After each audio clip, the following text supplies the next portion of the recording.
Fred, we're delighted to have you here. I think it bears noting that you don't usually give press interviews, and this is certainly not a press interview. I wanted to have a conversation with you to sort of bring some humanity to what's going on in certain places, in this particular case, North Korea. Can you tell me about your son, Otto? Sure. Thank you for having me here. This is going to make his mother proud. Otto was our first baby. We were in our mid-30s when we had Otto, and he's a normal kid. He played sports. He had great energy, enthusiastic, and as he grew up, we would do interesting things. And one of the things that latched on, well, to back up, Otto passed away a little less than a year ago, and Cindy and I were too broken up to speak at the funeral. So we thought it would be good if we had 4 of Otto's friends and his brother Austin and his sister speak at the funeral. And they asked us, what should we say? And we said, we'd like you to think of, it's 10 years down the road, and somebody asks you, what was Otto like? And so we heard all sorts of neat things. And so I'll tell you what Otto was like to me as a parent. When he was 12 or so, I took him to a flea market, and I gave him $10 to buy things. And that evolved, and I mentioned to him that I knew this gentleman who didn't have a lot of money, but he was always dressed really nice. And he said, well, where did he buy his clothes? And I said, at the thrift store. And Otto became a thrift shopper from that moment on. And so he loved to go to thrift stores and buy clothes. And he has enough clothes to fill a room, and he probably spent $20 on them. And so that was the kind of guy he was, and that's the way his mind worked. And I bought him a car when he was 16. It was a 4-door big junky car, and I kind of forgot about it. He drove it. He didn't care what it was like. And I visited him at college in his second year, and I went to his room, and I looked at his room, and he didn't have a bed, and he had this child's desk there. And it was 3 weeks into the year. And I said, Otto, where's your furniture? And he said, well, I don't really need it, Dad. I can sleep on the couch. And they got me this desk. So we went out, and we took his car, and I hadn't been in it in years, and the power steering didn't work. And we go get a box spring and a mattress, and we tie it on, and we bring it back, and it's, Otto, why don't we fix your steering? Well, I didn't think about it, Dad, so I sent it out and had it fixed.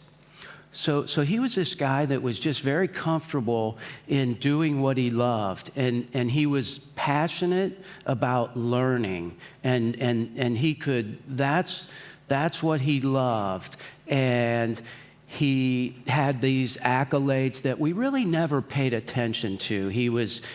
He never missed a day of school in his entire preschool all the way through high school, never missed a day of school, always brought home great grades. I'm very proud of this. Last September, the president of the University of Virginia visited our house, and in 2 years, Otto had earned enough credits to earn a degree in economics from the university he attended.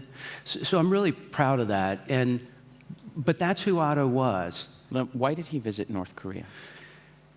I encourage my kids to be curious about the world, and I will help them see the world, and I think that's important. And he was going to be on a J term over in Singapore with his school, and one of his teachers suggested, hey, you can visit North Korea, and he thought that would be a good idea, and we did too. At the time, 200 Americans a year would visit North Korea. So it wasn't this, super crazy idea. It was, okay, you're young, this is your time to do these things. I support that.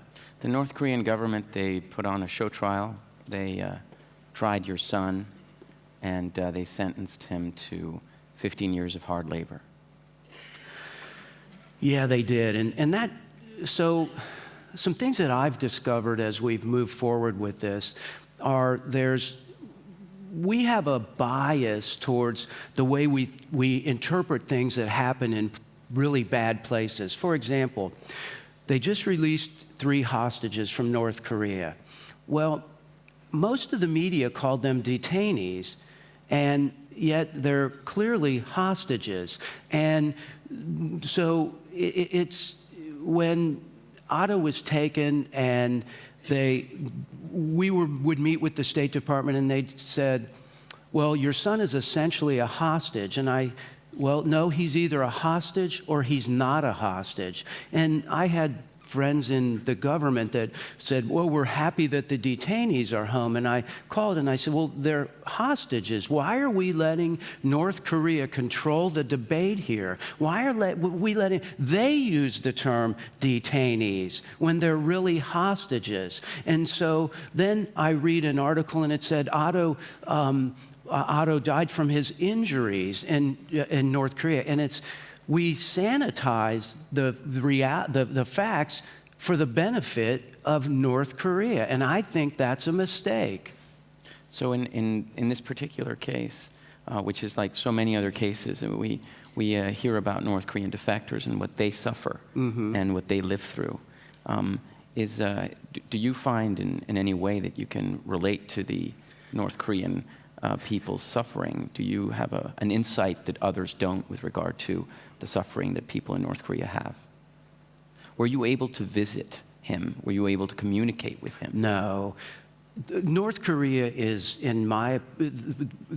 we treated North Korea with respect and dignity, and they just destroyed our son and tried to destroy our family. We were not allowed to visit Otto. We were not allowed to communicate with him. We couldn't provide him with counsel. We mentioned his trial. We got to be honest about this. That was the equivalent of a Nazi show trial. And what they did to my son, when they used him as a political prisoner, as a pawn, and really they used him as a scapegoat for their failed country. They're not a country, they're a criminal enterprise where the people of North Korea are hostages.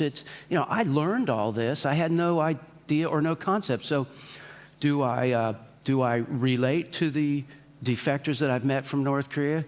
I have tremendous respect for them. I think it's fantastic that Yeonmi Park is going to Colombia.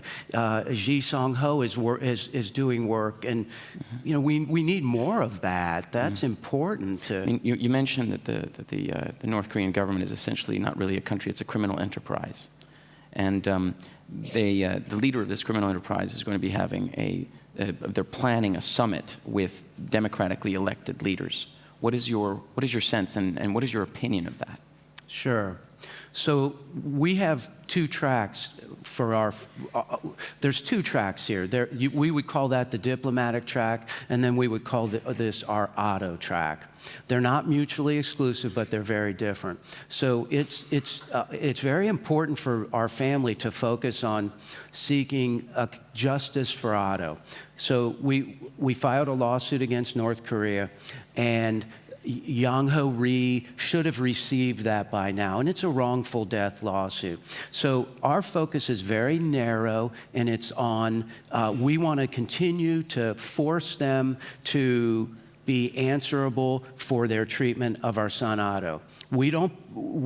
Otto didn't have botulism. Yet they think they can take people and they can destroy their lives, and they cannot be held responsible for it. So in our small way, we're trying to build a pathway to the government of North Korea, and hopefully other people will be able to use this path. And so that's the track we're on, the diplomatic track with negotiations or whatever. I support them. I think not talking to North Korea has helped foster and create the world's most threatening, barbaric dictatorship. I don't know if talking to them is going to change it, but at least it'll bring them out of their hole and force them to engage. So I don't think that's a bad idea at all. But I don't follow it. I'm more focused on my son and what I can do for my son, and I hope that by doing this, that others can be helped as well. Fred, what would bring an end to this nightmare for you? I'm not going to get what I want. I want Otto.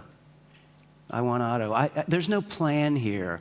We didn't wake up and say, okay, we want to change the world. We don't want to change the world. We want them to be held accountable for Otto. And that's where I think we've made a mistake with North Korea. We've said, oh, they're crazy. We back off and people just, they do such horrible things to people. They try to get you to live in a constant state of fear and fear of them. And they're really cowards. And you don't have to be afraid of them. So I'm not going to get what I want. I want my son back, but I'm going to not let them get away with what they did. I'm going to do everything in my power to force them to be answerable to what they did to my son. Fred Warmbier, thank you. Thank you very much. Thank you. Yeah.